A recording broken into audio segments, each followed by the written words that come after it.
দর্শক, পুষ্টিবিদরা বলেন একটি খাবার যখন কয়েকটি খাবারের সমন্বয় তৈরি করা হয়, মানে একটি খাবার থেকে যখন বাচ্চারা প্রোটিন, কার্বোহাইড্রেট, ফ্যাট এবং অন্য অন্য ভিটামিন, মিনারেলস একত্রে পেয়ে যায়, তখন সেই খাবারটি বাচ্চাদের দ্রুত ওজন বৃদ্ধি, উচ্চতা বৃদ্ধি এবং বাচ্চাদের স্মৃতিশক্তি বাড়াতে অর্থাৎ কিছু শেখা বা মনে রাখার ক্ষমতা বাড়াতে সাহায্য করে, সেই সাথে বাচ্চাদের বিভিন্ন পুষ্টি চাহিদা পূরণ করতে সাহায্য করে।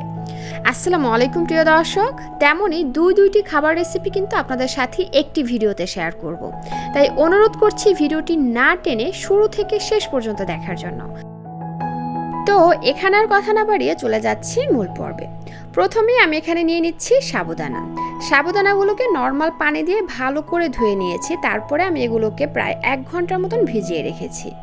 পারফেক্টভাবে সাবুদানা রান্না করতে চাইলে সাবুদানাগুলো ভিজিয়ে রাখা কিন্তু খুবই জরুরি, আর এই কথাটা আমি প্রতিটা ভিডিওতে বলি, বিশেষ করে সাবুদানার রেসিপিগুলোতে। তো যাই হোক, এই যে দেখুন সাবুদানাগুলো কিন্তু খুব ভালোভাবে ভিজে গেছে। তো যাই হোক, এখন হচ্ছে আমি এর মধ্যে ধুয়ে রাখা চিরা দিয়ে দিচ্ছি। জাস্ট চিরাগুলোকে ভালো করে ধুয়ে নিয়েছি, এটা ভিজিয়ে রাখার কিন্তু কোনো প্রয়োজন নেই। আর আমি এখানে সাদা চিরা নিয়েছি, আপনারা চাইলে কিন্তু লাল চিরাও নিতে পারেন। সাদা চিরার তুলনায় লাল চিরায় কিন্তু পুষ্টিগুণ বেশি থাকে। তো যাই হোক, এরপরে হচ্ছে আমি এখানে 2 কাপ পরিমাণে লিকুইড গরুর দুধ দিয়ে দিচ্ছি। যে সকল বাচ্চারা গরুর দুধ খায় না, তাদের ক্ষেত্রে এখানে গরুর দুধের পরিবর্তে নর্মাল বিশুদ্ধ খাবার পানি দিয়ে খাবারটি রান্না করবেন। স্বাদের জন্য 1 চিমটি লবণ দিয়ে দিলাম। এখানে আর কোনো কাজ নাই, এখন হচ্ছে জাস্ট ঘন ঘন নেড়ে চেড়ে আমরা এগুলোকে ভালো করে রান্না করে নেব। শিশুদের শারীরিক ও মানসিক বিকাশের জন্য গরুর দুধ অত্যন্ত উপকারী। এতে রয়েছে calcium, protein, vitamin B, vitamin D. এটি হাড় ও দাঁত শক্তিশালী করে, পেশি গঠনে সাহায্য করে, রোগ প্রতিরোধ ক্ষমতা বাড়ায়, মস্তিষ্কের বিকাশে কাজ করে। এছাড়া বাচ্চাদের দ্রুত ওজন বৃদ্ধিতেও সাহায্য করে। এক কথায় দুধ শিশুদের জন্য আদর্শ ও সুপারফুড। এজন্যই তো পুষ্টিবিদরা বলেন যে বড়দের ক্ষেত্রে দুধ ডিম স্কিপ হলেও ছোটদের ক্ষেত্রে দুধ ডিম স্কিপ করা যাবে না, কারণ এটা হচ্ছে বাচ্চাদের বাড়ন্ত বয়স। তো যাই হোক দর্শক, এই তো দেখুন সাবুদানাগুলো কিন্তু পারফেক্টভাবে সিদ্ধ হয়ে গেছে। তো আমি এখানে একটি ভিডিওর মধ্যে আপনাদের 2টি রেসিপি শেয়ার করছি। তো প্রথমে আমি এখানে কিছুটা পরিমাণে সাবুদানা একটা বাটিতে তুলে একটা সাইডে রেখে দিচ্ছি। আর এটা কিভাবে আরও বেশি পুষ্টিকর, মজাদার এবং হেলদি উপায়ে বাচ্চাদেরকে খাওয়াবেন সেটা আপনাদেরকে একটু পরেই দেখিয়ে দিচ্ছি। তো যাই হোক, বাকি যে সাবুদানাটা রয়েছে তার মধ্যে আমি এখানে একটি মুরগির ডিমের কুসুম দিয়ে দিচ্ছি। আপনারা চাইলে ডিমের সাদা অংশ এবং কুসুম সহ পুরো একটি ডিম এখানে দিতে পারেন, এবং এই অবস্থায় কিন্তু চুলার আঁচ একদম লো আঁচে রয়েছে। তো যাই হোক, ডিমের কুসুমটা দিয়ে আমি নেড়ে চেড়ে ভালো করে মিশিয়ে নিয়েছি।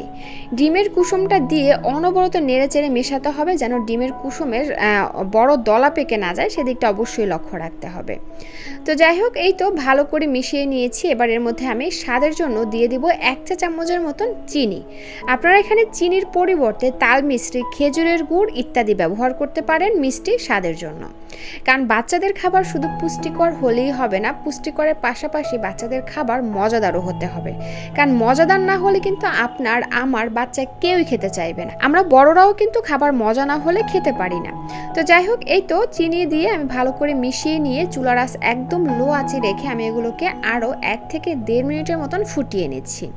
আর ফুটিয়ে নেওয়া হয়ে গেলে এরকমের ঘনত্বেই আমরা চুলা থেকে নামিয়ে নেব এবং ঠান্ডা করে বাচ্চাকে খাইয়ে দেব। এবার চলে যাচ্ছি আমরা দ্বিতীয় ধাপে।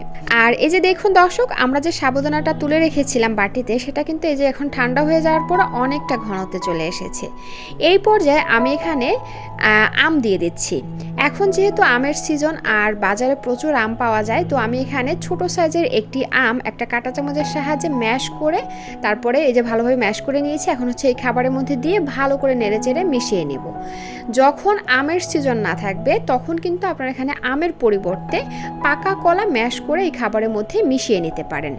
আম, কলা এই দুইটাই কিন্তু অনেক বেশি পুষ্টিকর একটি ফল এবং মজাদার একটি ফল।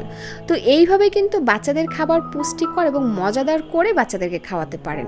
বাচ্চাদের খাবার যদি খেতে মজা হয় তাহলে কিন্তু বাচ্চারা পেট ভরে খায়, আর পেট ভরে যখন আপনার বাচ্চা খাবারটি খাবে তখন কিন্তু আপনার বাচ্চার দ্রুত ওজনটা বাড়বে। আর এই খাবার দুটি তৈরি করে আপনারা কিন্তু বাচ্চাদেরকে সকালে, দুপুরে কিংবা রাতের ভারী খাবার হিসাবে দিতে পারবেন।